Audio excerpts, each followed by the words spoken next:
I'm still in Walmart. As you know, I came here to pick up an item for a customer, and while I'm doing that, I'm running through looking at some various items. This is the Air Fryer Pro, the Power XL.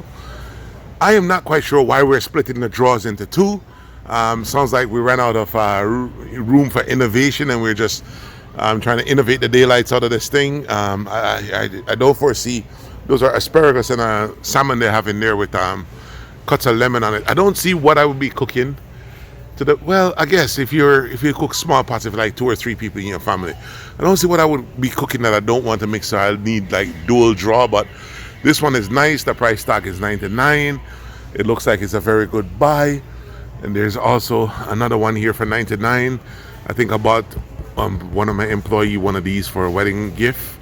It's a 12 quart. It's very nice. Cleans up much easier than the one that I have at home.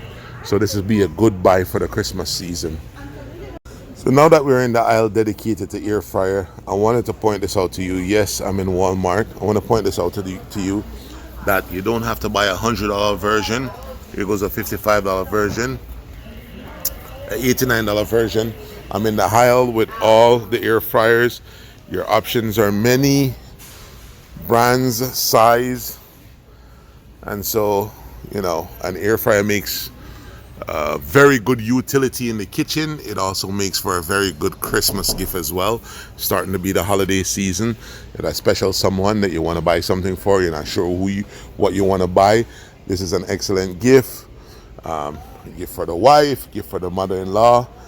Makes an excellent gift. That special interest, that special someone that you're trying to impress.